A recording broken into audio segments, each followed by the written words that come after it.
Students, इस video में हम लोग क्वेश्चन सॉल्व करेंगे पॉइसन डिस्ट्रीब्यूशन के। कुछ एग्जांपल्स हैं। If the variance of Poisson distribution is 2, find the probability for r is equal to 1, 2, 3, 4 from the recurrence relation. Also find p यानी probability r is greater than equal to 4। तो हमने discuss किया था कि अगर हमारे को लेमडा पता चल जाए, lambda is the parameter of distribution, तो हमारा काम चल जाएगा, मतलब पूरा डिस्ट्रीब्यूशन हमारा निकल आएगा।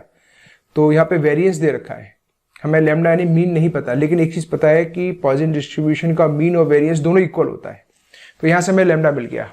तो given that variance is equal to lambda is equal to 2, this is here, और पी आर होता है e की power minus lambda, lambda to power R divided by R factorial Poisson distribution के लिए। So we know that. और जो recurrence relation हमने निकाला था, वो रिकरेंस रिलेशन हमारा होता है P R plus 1 is equal to lambda upon R plus 1 P R is equal to 0, 1, 2, 3, 4, 5 and so on. और रिकरेंस रिलेशन के बारे में हमें पता है कि उनको स्टार्ट करने के लिए एक इनिशियल वैल्यूज पता होनी चाहिए, that is what is the value of P0। तो P0 कैसे कैलकुलेट करेंगे? तो P0 कैलकुलेट करने के लिए हम इक्वेशन नंबर 1 का यूज करेंगे। जैसे P0 में मिल जाएगा, उसके बाद हम इक्वेशन नंबर 2 यानी रिकरेंस रिलेशन के अंदर R की डिफरेंट वैल्यूज रखेंगे और उसके करस्पॉन्डिंग वैल्यूज निकालेंगे, P1, P2, P3, P4 कितना है। तो R इक्वल टू 0 हमने पुट किया है इन इक्वेशन नंबर 1, क्योंकि हमें एक इनिशियल वैल्यू चाहिए।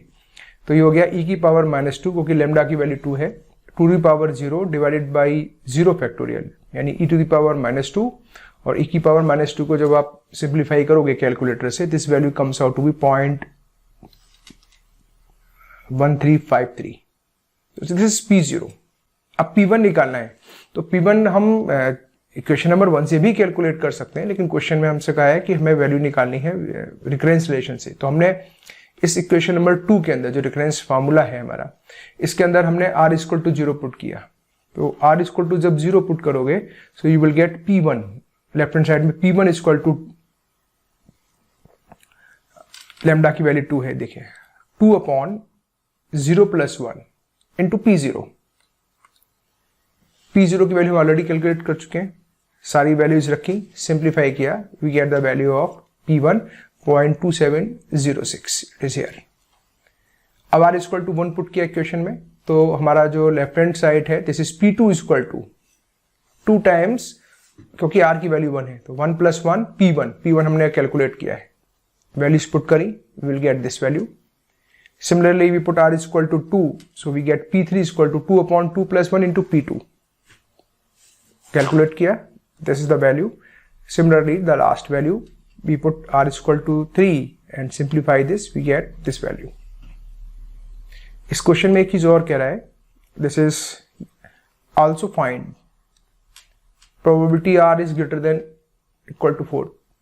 तो probability of r is greater than 4, इसका मतलब है r की वैल्यू तो इनफाइनाइट तक जा रही है, तो हमें 5, 6, 7, 8, 9, 10 इनफाइनाइट तक वैल्यूज निकालनी होंगी, उनका सम करना पड़ेगा। एक तरीका दूसरा ये है, हम इसको लिख सकते हैं 1 minus probability of r is less than 4। This is the identity, ये सिंपल आप समझ भी सकते हैं कैसे किया गया है। So we have to remember, जब कभी भी इस तरह के क्वेश्चंस हमें मिलेंगे, we will often use this identity.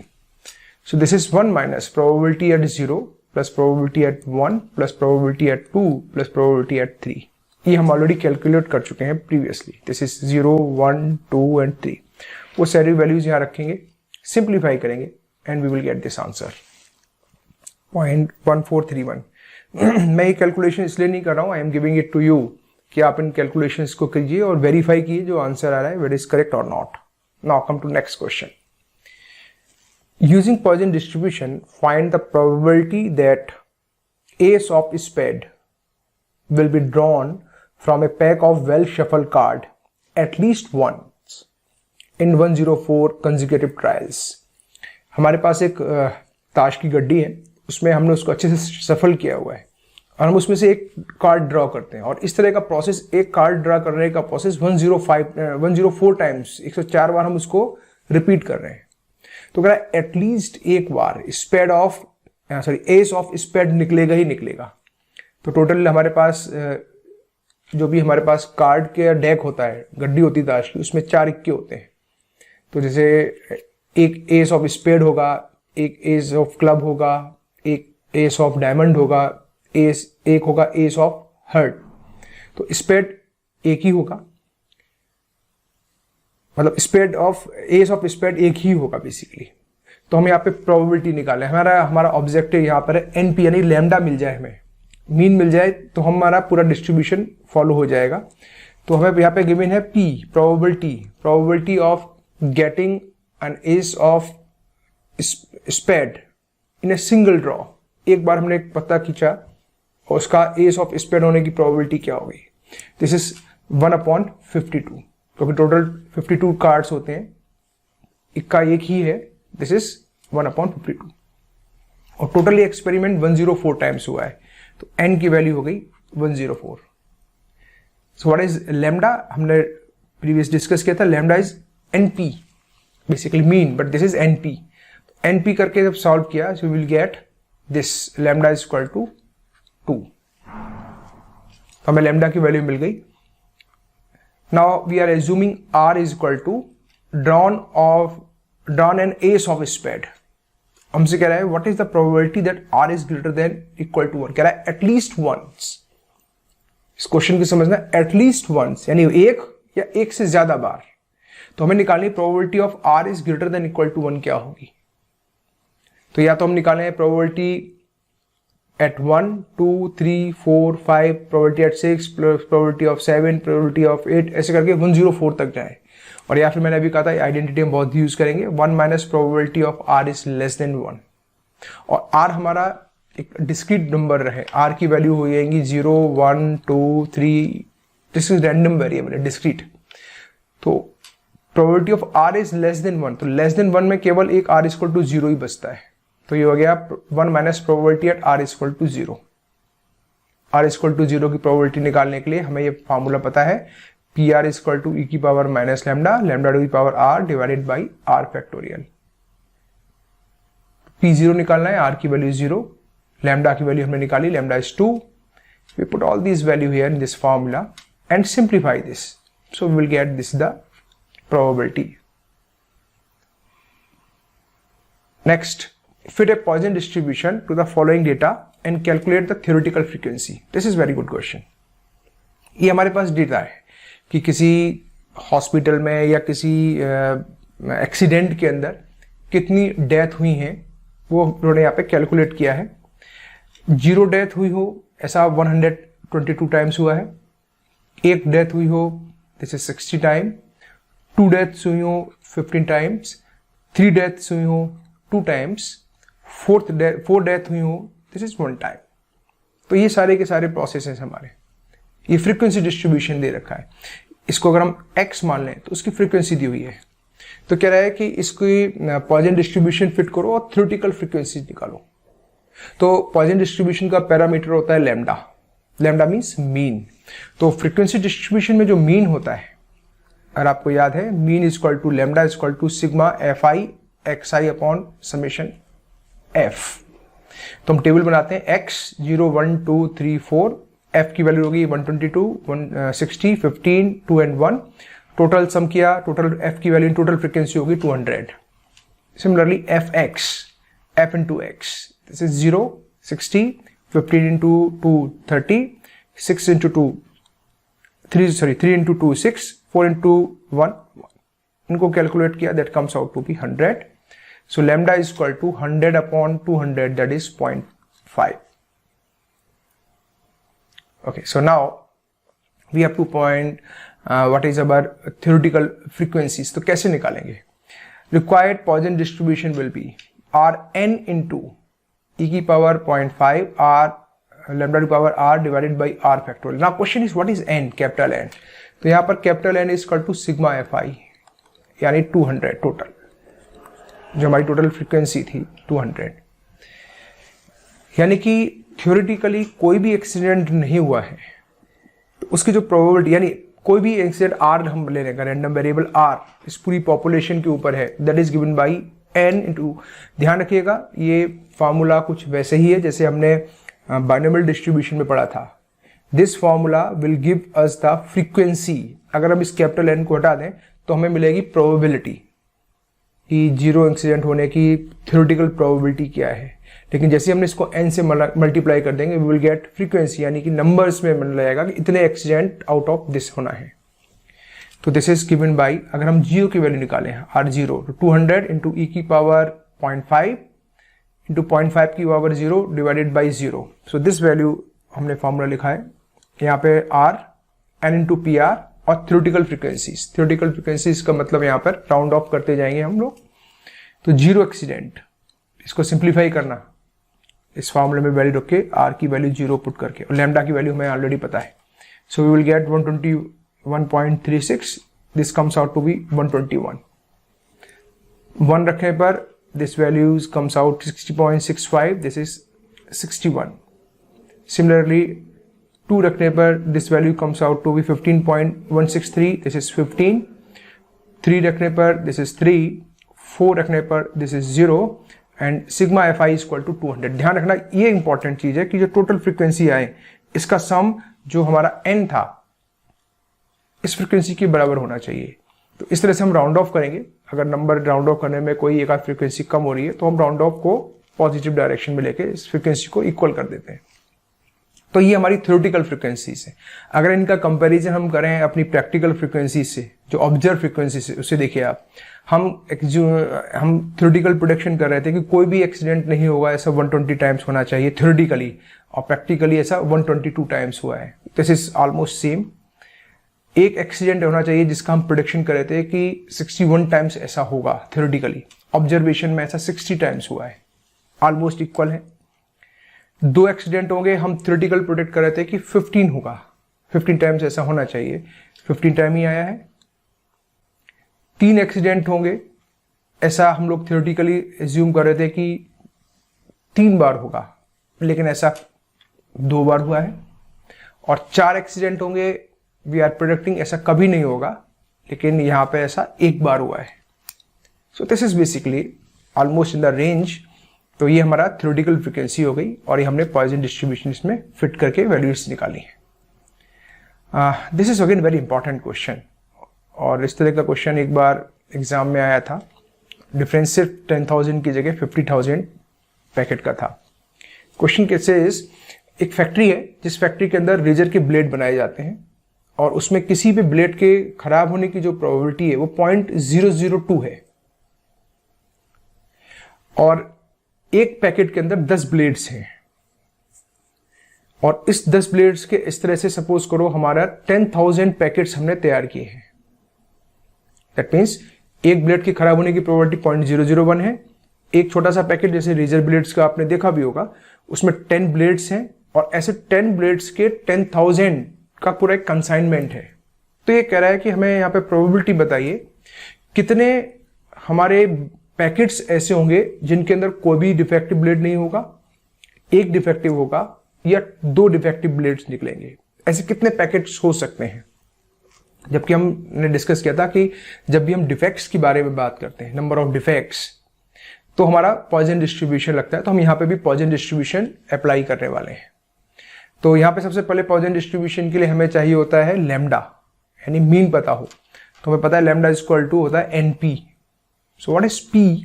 P is given that 0.002। N, small N, यानी कि एक पैकेट में उसकी वैल्यू दी हुई है 10, और पूरा कंसाइनमेंट 10,000 का है, तो उसको कैपिटल एन मान लिया। तो यहां से lambda is equal to NP is equal to 0.002 multiplied by 10 is 0.02। Now R अगर रैंडम वेरिएबल मान लें, number of defective blades in a packet, ध्यान रखिएगा, number of defective blades in a packet हम मान रहे हैं इसको। तो number of packet containing 0 blade, अब 10,000 की कंसाइनमेंट के बारे में बात करने वाले हैं। So this is n into P0। n is 10,000, 10,000 into e की पावर माइनस लैम्डा, लैम्डा की power 0 divided by 0 factorial, 10,000 multiply by e की पावर 0.02, सिंप्लीफाई किया, यू विल गेट 9802, 9,802 पैकेट्स ऐसे होंगे जिनके अंदर कोई डिफेक्टिव ब्लेड्स नहीं होना चाहिए। Number of packets containing 1 defect, this is n into P1। We put all these value here and simplify this. So 196 packets ऐसे होने चाहिए जिनके अंदर एक ब्लेड डिफेक्टिव होगा, और lastly number of packets containing 2 डिफेक्टिव्स. So we put n into P2 और this answer comes out to be around 2. यानी कि 2 पैकेट्स ऐसे होने चाहिए जिसके अंदर हमारे 2 ब्लेड्स खराब होंगे. सो this is the question. I hope कि समझ में आ गया होगा. इस वीडियो को पॉज करके इस क्वेश्चन को अपने आप सिंप्लीफाई करने की कोशिश कीजिएगा और वेरीफाई कीजिएगा ये आंसर आ रहा है या नहीं. नेक्स्ट है, suppose the number of telephone calls. As I said you, application of basically Poisson distribution में कि किसी भी एक्सचेंज में जो कॉल्स आ रहे हैं वो कॉल्स पॉइजन डिस्ट्रीब्यूशन को फॉलो करते हैं. तो उसी का एप्लीकेशन है. बहुत अच्छा क्वेश्चन है. Suppose number of telephone calls on an operator received from 9 to 9:05 follow a Poisson distribution with the mean of 3. Find the probability that the operator will receive no call in that interval tomorrow. यानी कल 9 से 9:05 के बीच में operator के पास कोई call नहीं आएगी. दूसरा, in next 3 days the operator will receive a total 1 call in that interval. अगले 3 दिनों में उस ड्यूरेशन में इसको केवल एक कॉल ही मिलेगी. सो ऑलरेडी लैम्डा हमें गिवन है, mean. So given that lambda is equal to mean is equal to 3. R हम रिप्रेजेंट करें random variable, number of calls between 9 to 9:05. So P R is equal to 0 means number of calls यानी 0 calls between 9 to 9:05. तो हो गया ई की power, हमें formula तो पता ही है. We know that PR is equal to e to the power minus lambda, lambda to the power r divided by r factorial. तो यहाँ से हो गया e की पावर, अगर r is equal to 0 put करेंगे हम, e की पावर माइनस लैम्डा, लैम्डा की पावर 0 डिवाइडेड बाई 0 फैक्टोरियल, और सिंप्लीफाई किया वी गेट दिस कॉन्स्टेंट 0.0498. यानी कि कल उस ड्यूरेशन में कोई कॉल नहीं मिलेगी, उसकी प्रोबेबिलिटी 0.0498 है. नेक्स्ट बड़ा इंपॉर्टेंट पार्ट है, in next 3 days the operator will receive a total 1 call. केवल एक कॉल आएगी और नेक्स्ट 3 दिन का डेटा है हमारे को कैलकुलेट करना है. तो हम पहले देखेंगे कि 3 दिन में एक कॉल आएगी तो किस पैटर्न में हो सकता है. तो यहाँ पे हमने लिखा day 1, this is day 2, day 3 and total. तो ये हो सकता है कि पहले दिन कोई कॉल ना आए, दूसरे दिन भी कोई कॉल ना आए और तीसरे दिन एक कॉल आए. तो उस केस में भी जो भी टोटल कॉल होगी 3 कंसेक्यूटिव डे की, दिस इज 1. या पहले दिन एक कॉल आई, पहले दिन कोई कॉल नहीं आई, दूसरे दिन एक कॉल आती है, थर्ड डे में भी कोई कॉलिंग नहीं हुई, so we will get again 3 day में जो भी हमारे कंसेक्यूटिव डे में हो गया, दिस इज 1. या फिर लास्ट ऑप्शन ये हो सकता है कि पहले दिन कॉल आ जाए और लास्ट के 2 डेज में कोई कॉल ना आए. So this is here. So only 3 possibilities are there कि नेक्स्ट 3 डे में केवल एक कॉल आए, उसकी पॉसिबिलिटीज यही बनेगी. तो इस पूरी पॉसिबिलिटीज की जो भी प्रोबेबिलिटी है we have to calculate. So this probability is given by P0 into P0 into P1. यानी कि पहले दिन कोई कॉल नहीं आया एंड दूसरे दिन कॉल नहीं आया एंड तीसरे दिन एक कॉल आए. तो मैं एंड बोल रहा हूं तो इसका मतलब है मल्टीप्लिकेशन लॉ. पहले दिन no call and second day no call and third day 1 call. और या फिर और का मतलब है एडिशन लॉ ऑफ प्रोबेबिलिटी, यानी कि प्लस का साइन आएगा. और अब दूसरे दिन की प्रोबेबिलिटी है यहाँ पे, फर्स्ट डे कोई कॉल नहीं P0 and second day call P1 and third day कोई कॉल नहीं आया P0. और या फिर ये भी हो सकता है फर्स्ट डे कॉल आ गया यानी P1 एंड नेक्स्ट डे कोई कॉल नहीं है P0 और नेक्स्ट डे कोई कॉल नहीं है P0. This is here. तो इनको जब सिंप्लीफाई करोगे, this is 3P0 square into P1. 3 into P0 की वैल्यू हम ऑलरेडी कैलकुलेट कर चुके हैं, 0.0498 स्क्वायर इंटू P1 यानी कि e की power -3 into lambda to the power 1 divided by 1 factorial. इस पूरे को सिंप्लीफाई करोगे then you will get this quantity comes out to be 0.0011. इसको सिंप्लीफाई करके देखना.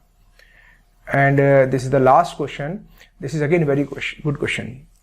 A car hire firm has 2 cars which is hires out day by day. एक car rental company है मान के चलिए जिसके पास 2 कारें हैं और जैसी डिमांड आती है उन कार को वो रेंट पे भेजते हैं। The number of demands for a car on each day is distributed as a Poisson distribution with mean 1.5। किसी दिन जो भी कॉल की रिक्वायरमेंट होगी, यानी कार की रिक्वायरमेंट जो भी होगी पर डे जो कॉल आ रही है, वो एक पॉइजन डिस्ट्रीब्यूशन को फॉलो कर रही है जिसका मीन है 1.5। Calculate the proportion of day on which neither car is used. Proportion of day यानी कि हमें निकालना है कि एक तरह से प्रोबेबिलिटी की कोई कार हमारी यूज ही नहीं हुई है, and proportion of days on which some demand is refused. तो this is very good question.